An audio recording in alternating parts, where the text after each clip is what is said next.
Hola, ¿cómo están? Soy Mercedes Canese, profesora de la materia de Diseño e Instalaciones Industriales 2, con el programa renovado del 2023 que desde este año nos toca en el séptimo semestre de la Facultad de Ingeniería de la Universidad Nacional de Asunción.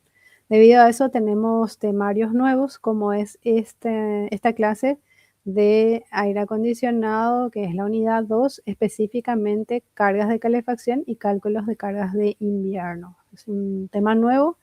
Aprovecho también para comentarles que agregamos como referencias normativas para la unidad 2 en general de aire acondicionado las normas paraguayas del INTN y los estándares de la ASRAE.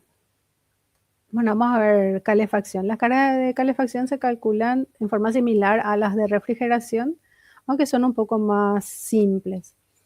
¿Qué es lo que tenemos que tener en cuenta? Las condiciones interiores de diseño, o sea, qué temperatura queremos que esté el ambiente calefaccionado, las pérdidas de calor sensible por transmisión, las pérdidas de calor por el aire de ventilación exterior y no se considera el calor aportado por las personas y los artefactos. Se hacen algunas simplificaciones también que garantizan que nuestro margen de seguridad en los cálculos em, permita que el ambiente se encuentre a la temperatura de confort diseñada con seguridad.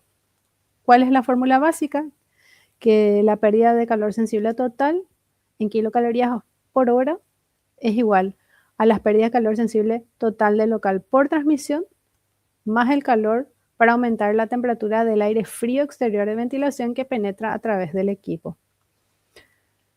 Bueno, vamos a empezar también con la consideración de que el calor latente en forma de vapor de agua generalmente se agrega con un humidificador, además de lo que aportan las personas con su respiración.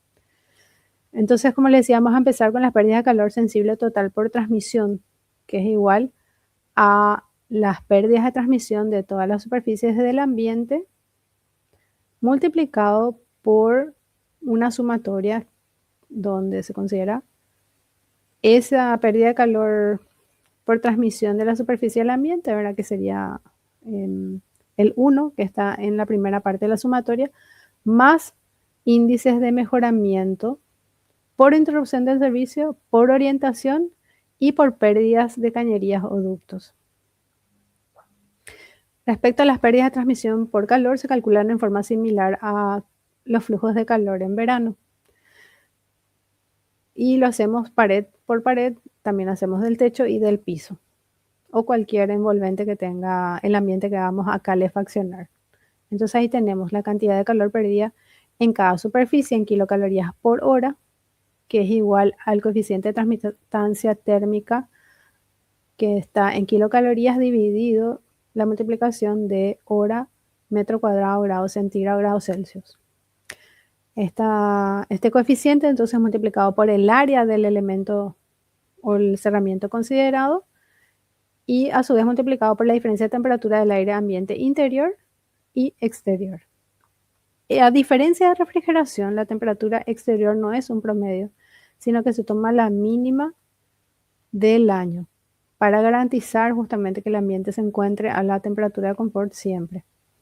Estos valores, no tenemos valores recientes de temperaturas mínimas del instituto, de hecho no se registran las estadísticas ni del INE ni tampoco en las estadísticas que encontramos en las estaciones meteorológicas a través de la DINAC.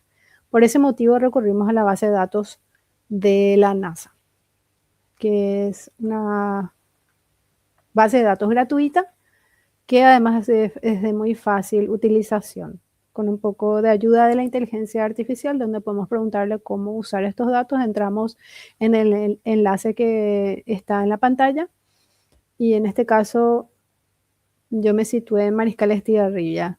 ¿Qué datos necesito? ¿Qué tipo de datos voy a querer? Que en este caso son agroclimatológicos, la ubicación geográfica del lugar donde voy a hacer los cálculos, que puede variar dependiendo de dónde tenga la infraestructura que quiera calcular, las condiciones de superficie, si es que tengo conocimiento de esas condiciones, y el formato de descarga que les recomiendo que sean CSV para que puedan trabajar en Excel sobre los datos, porque los datos, claro, son muchos, ya que el tipo de datos que voy a pedirle son los de temperatura. Podría pedirle también de humedad relativa para tener información sobre eso, pero no voy a usar los datos de humedad relativa, solamente los de temperatura. Entonces me va a sacar la temperatura diaria mínima, que es un parámetro que está en esta base de datos de la NASA. Y trabajando con tablas dinámicas, puedo obtener cuál es la temperatura mínima de cada año.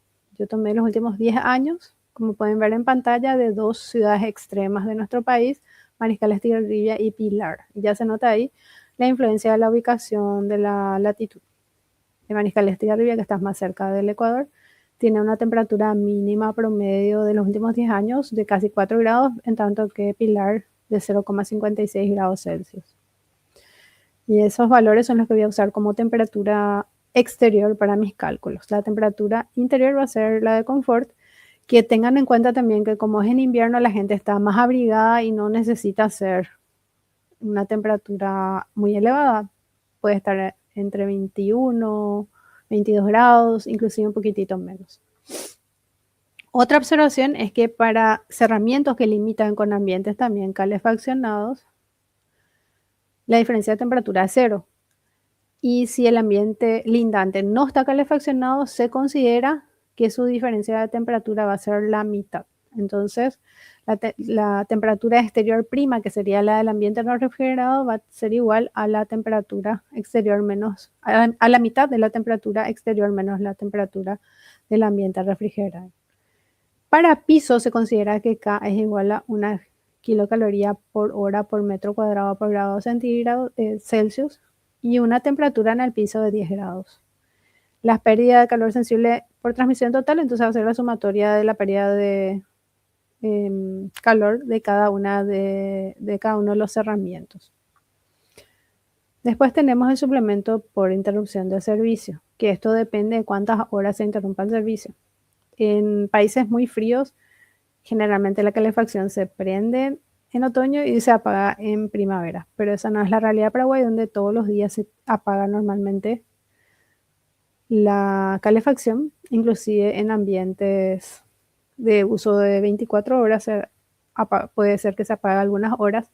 Entonces, dependiendo de cuánto tiempo se apague, se necesita un suplemento para que la temperatura vuelva a alcanzar, para que el ambiente vuelva a alcanzar la temperatura de confort, que es entonces una carga adicional que va a tener la calefacción, y ahí tenemos los porcentajes entre 7 y 25%. Después tenemos el suplemento por orientación. Cuando la orientación es norte, el edificio conserva más calor que cuando es sur. En cambio, no hay variación en la conservación de calor cuando la orientación es este u oeste, ya que tiene el sol de la mañana o de la tarde. Entonces, el suplemento va a depender de la orientación. Si es una sola pared la que da al exterior, se toma la orientación de esa pared. Si es una esquina, se toma la orientación de la esquina, como podemos ver en la gráfica de la derecha. Y si tienen 3 o 4 paredes o 2 paredes enfrentadas, se toma el suplemento mayor.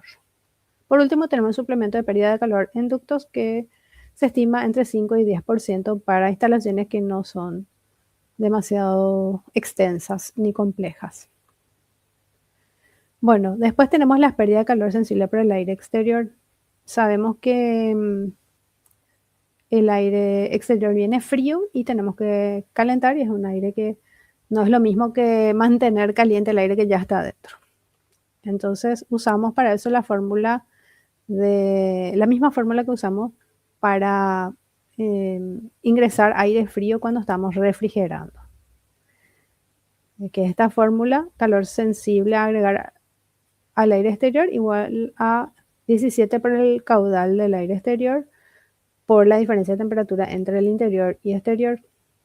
¿Cuál es el caudal de ventilación? Se calcula igual que en refrigeración y no debería ser menor a 0,5 metros cúbicos por minuto. Bueno, entonces, despejando, tenemos que el caudal de aire de renovación, ¿verdad? El caudal de ventilación es igual a la cantidad total de calor que necesita el ambiente por hora dividido la multiplicación de 17 por la diferencia de temperatura en este caso, entre el aire caliente que ingresa a la calefacción y el aire a temperatura ambiente. Bueno, esto es entonces para que se mantenga dentro del ambiente la temperatura y tenemos que saber a qué cantidad de aire un poco más caliente tiene que ingresar para mantener esa temperatura y contrarrestar las pérdidas de calor que se tiene por las superficies. Esta temperatura interior, que va a ser un poco superior a la temperatura de confort, no debe sobrepasar los 60 grados y lo ideal es que esté entre 40 y 50 grados. Tampoco tiene que ser inferior a 30 grados, ¿sí? Y si es que se usa el mismo ducto para el verano que el invierno, hay que considerar que en verano el caudal es mayor y por tanto el tamaño del ducto va a ser mayor y hay que regular el flujo de ese aire a través del ducto con la velocidad de giro del ventilador mecánico que va ingresando ese aire. Bueno, y acá quedan los parámetros, las preguntas de fijación y nos vemos entonces en la siguiente unidad. Muchas gracias.